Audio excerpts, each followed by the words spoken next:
Welcome back to another episode of Welcome to Web3. So this week we're going to dive straight into it. We've seen some corrections in the market. I think Bitcoin went to an all-time high, or at least a matched all-time high, and then with a sharp drop-off. Yeah, Martine, do you want to talk about what happened with the drop-off and your thoughts around that?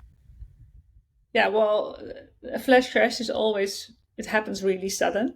And you're doing your work, or you're busy with the kids, or doing whatever you want. And then you check your portfolio, and then poof! And I remember that happened in the previous bull market. And I was like, oh, God. And now I was like, okay, this is a good thing. This isn't that bad. We are consolidating. We need some sort of a stabilization moment. And it's just normal in crypto. So I was totally cool with it. Yeah, no problem. Nice. No, but it's scary when you first have your first flash crash and then like, holy shit, what's happening? So it tipped almost the all-time high. It hit it. It hit it, yeah, and then it dropped like within a few hours, I believe, or 2 hours. It dropped like 10% almost. And that's scary, but that's crypto. And I think it's even less than the previous cycles, those drops, but I could be wrong. But yeah, it corrected pretty fast. So within 12 hours, it was already corrected. Yeah. So don't worry if that happens. It'll be okay. Yeah. It's like riding a roller coaster. Yeah, But that's the it's fun going part. up eventually. Yeah. It's a climbing roller coaster. So do you think that was because a lot of people had like sell orders in around that price, and that just kind of then was a bit of a domino effect, and people just thought, boom, this is where we were back in 2021, and I've kind of that's remade my gains, or I don't know. Anyone any thoughts on why it dropped down so quickly? Well, Go ahead. Yeah. Go ahead, Martine. yeah, you take it. Probably have the same opinion, so never mind. Well, Bitcoin popped up so fast to get up to that 69K point. And you know that a lot of people did have sell orders, probably at the all-time high. But we have a lot of whales in the market. And on the back end, the folks who run exchanges and market makers and stuff can see how many longs there are and shorts and things like that. And it has been known to happen for them to actually liquidate them. So when they sell, all of a sudden, then all the longs are liquidated. And a long is when you place a bet basically that the crypto or stock or whatever it is will go up to a certain price, and if it does, then you get your gains from the crypto, but then you also get whatever bet you made, the results of that. And same thing with shorts. You're betting for something to go down in price, and at a certain price you have to buy it. But then if it's gone down and you sold it high and you're buying low, then you're making money. But anyway, the exchanges on the back end can see who all the longs and all the shorts. And so in crypto, it's just been common practice for, once it hits a certain price, especially if it goes up quickly, boom, all the longs are liquidated. And then it builds back up again. Yeah. Do you think it's interesting? I think my kind of like optimism in my nature is, to often long. I'm not really shorting any of the tokens that I'm backing. I want to see things to do well. And there's a great film, The Big Short, obviously about the housing market and things like that. I don't know where you guys sit on that, and we know at some stage there will be a bear market again, so maybe it's about being strategic. Would you consider going to the shorting game as well, or is that something you've done before or considered? Does it feel like it's an anti-crypto, anti kind of what we're trying to push forward? It's like, I could never I am an eternal optimist. I just Everyone sit wants in to go to the moon until it falls. Yeah. And then sitting it when it rises. It's but it's weird to have a lot of gains when the market is like depressed or something. It feels like weird, and I understand it that it's like if it's your occupation as a trader, you have to do it because Exactly. you cannot only make gains in the bull market, you have to make gains in the bear market as well because it's your profession. So you have to earn money like every day or every month of the year, not only during bull markets. But it feels strange. There was Yeah. one guy in the group I'm in, and it was in the bear market like last year, and then he shorted like big time on one coin, and it dropped really hard. So, and everyone was like, "Oh my god, this is all going south," and "Oh my god, this is so bad for my portfolio." And he texted something in the group, and he said, "I made it. I'm a millionaire. I love you all." It made me laugh so hard because everybody was so down, but he was very cheery, and it actually helped the atmosphere or the emotions in the group to be a little bit lifted. So Yes. It's If you're a interesting trader, because really. Oh, go ahead. You want to keep no, those emotions sorry. out. After you, after you. Sorry. Yeah, you want to keep those emotions out of it if you're a trader. You really don't want to get attached to any of the cryptos or get in the groups or anything like that, which is what I do. You just want to, just focus on the charts. And here's the, here you don't think about the project behind it. You're thinking about here's the, exactly the price points, and okay, I expect it to go down, so I'm going to short it and make this much money, and then I'll get back in, and then because you're buying at the low price when you short, so you are back in, and then you want it to go up from there. I guess. I mean, you've already made your money once you buy it back low. Yeah, you cannot be loyal. If you're loyal, like I am with some projects, you're doomed. You're doomed. You just want to stick to the. Yeah, you feel very like. Well, it's you feel like you're. How you say that in English? Sorry, I'm looking for my words. You're invested, you're right? letting them down. Yeah, you're letting them down if you sell it, and so well. I don't want to get to know the project too well. It's not very very good thing, but on the other hand, for my emotions, it's better because if I know the team and I know what they're doing or planning to do, then I'm not selling, and that's not good in the end. Yeah, I think if you're willing to last a few cycles, it's great because then you kind of give that stability to the business and the company that you're backing. But if you're going purely after a monetary, how much money can I make off this in a short period of time? Can I make it both sides of the trade? You've got to be a little bit, I guess, a bit savvier there. But it's interesting because when you're on X or Twitter, like we talked about not being emotional, and a lot of people are invested. They want it to go to the moon, everything, and the kind of language that you use is like, no one can stop us, we're invincible. That kind of like emotive language gets kind of thrown about across the Twitter sphere or the X sphere, and it's hard not to get wrapped up in it. It's hard not to kind of want it to keep on pumping, keep on going. So it's a funny space to be in, but I think the roller coaster analogy is a great one, right? You have got your highs, you've got your lows. I think we talked about it on the last podcast as well, where we said, make your marginal gains on the way up. Whatever points those are, that's a nice way just so then you can still be a part of it. You still will make money if it goes to. Because I think a lot of people go, well, if I didn't sell at this price, it'd be this much, and it's like you can't really think like that. I think that's where people probably fall short a little bit, that you're living in a future that doesn't exist almost. It's called eating your ice cream, just taking a little bit off the top before it melts. That's a good one. I love that. Yeah. And then when you've got like experts, we talked a little bit about traders, and Martien, I think we were having a conversation earlier in the week, and you said you've got a great copy trader on Bybit that you follow, and they do the buy and sells, right? So if you're not versed or you're quick enough on it, you can, for the community listening, find someone that who's got a good portfolio that's really in this, and then you don't have to. You can just do your kind of spot trading for your fun. But then if they want to kind of just make probably more than you'd make in any other bank from a percentage yield wide, you can just use those copy traders, right? They're not financial advice, but there are people out there that are doing this 24/7 literally. So I think you said your guy was based out in Australia. So while you're sleeping, Yeah, he's he making you is. money. Yeah, exactly. And it's ideal, and especially because I'm following this guy for many years already. So it's not something I picked from Bybit in this case and just followed and just threw some money in there. So I followed him for quite some years already, and in the group you can have direct contact with him.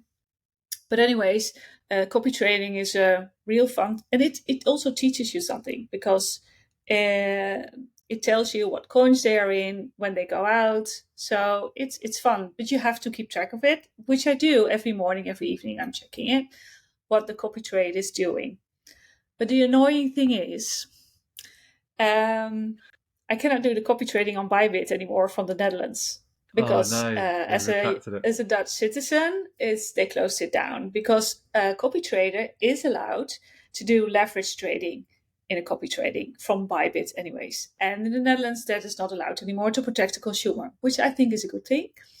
But in my case, I don't like it because it was real fun to do the copy trading, and also sometimes it went wrong, but then it teaches you as well where it can go wrong. So in a few more weeks, and then the copy trading on Bybit is closed for Dutch citizens. Wah, wah, wah. Yeah, we're seeing those Try being an regulations come American. across. Yeah, yeah, you're right. You're right. Yeah. Maybe for our kind of after hours podcast, or we can have a chat about ways to get around that. I'm sure there are, but I'm not sure how legal they might be. As long as it's legal, then I'm As long all as in. it's legal, yeah, of course. Yeah. No, we are seeing restrictions come across Europe, and I know they're pretty heavy in the States as well. I was out in Dubai in the Middle East, and it's kind of lawless out there, but they are really leading the kind of crypto charge from those kind of those places. It's interesting because you are going to detract some consumers, but the protection side of things is good. What are your thoughts on that? I mean, we don't want to be too regulated because it was kind of not what Satoshi's dream was, right? That it's kind of going away from what the birth of Bitcoin and crypto was. What do you guys think about the regulations? Well, from a US perspective, I'm sure that Andrea can tell us a lot about this. Well, to be honest, okay, and I've been in crypto since 2013. Crypto wasn't developed to be speculated on and to be an investment to begin with. So Satoshi's dream was actually replacing the dollar and replacing fiat currency with cryptocurrency, and that way you can control inflation. You can remove fraud. With transparent transactions and immutable transactions, which means that they cannot be changed once they're on the chain. They can't change it anymore. And so it was just trying to make everything more trustworthy and more, safer and honest, and have real money, even though it's so funny to call it real money because it's electronic. But, fiat is just paper. That's not real money either. It's people's belief in it that makes it real. Anyway, but in terms of trading and investing, we do need some regulation. I agree. We've had some really bad actors out there, especially some different exchange, as we know, FTX. They were trading with customers' funds. And so I think, businesses like that should be regulated. In terms of whether cryptos are stocks, no, they're not stocks. That I disagree with. They're their own thing, and they probably need their own separate set of regulations instead of trying to fit them into the stock existing rules, things like that. So there, yes, should be some regulation, but I think it should be lighter so that we can continue the innovation, and it doesn't just completely stifle all of this cool innovation that's going on. Yeah. You're right. I think it needs its own set of rules. It's maturing in the market, people understanding it a little bit better. Absolutely, let's weed out these bad players that have made it mean that we've had to have more regulation. Like you called out FTX as a great example, and then just treat it. We're still probably learning exactly how it plays its role within the kind of financial ecosystem. But I think it's important that you don't kill that innovation like you rightly mentioned, because that's why we're talking. That's why we're excited. That's why we're trading. It really opens up a whole new world for people and can get really exciting. So I don't want to stifle that. I think, I think that's probably something.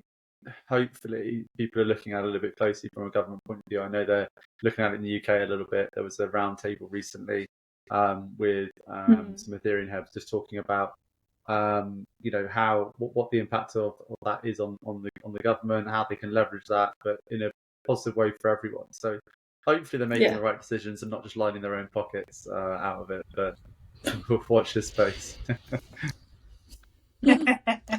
Like we always do. Never a dull moment in crypto, huh?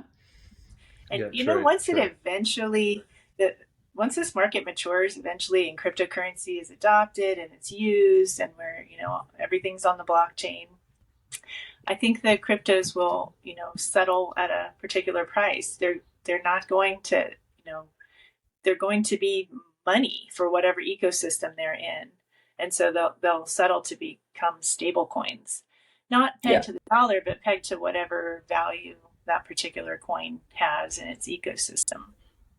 Yeah, but more stable. Yeah, over time. Yeah. Although Bitcoin will probably keep going up. So.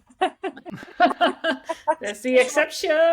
Yeah, because that's money, and it's like. Yeah, but maybe you mean for the utility tokens. The utility tokens, those tokens will have like a more stabilized value. Right.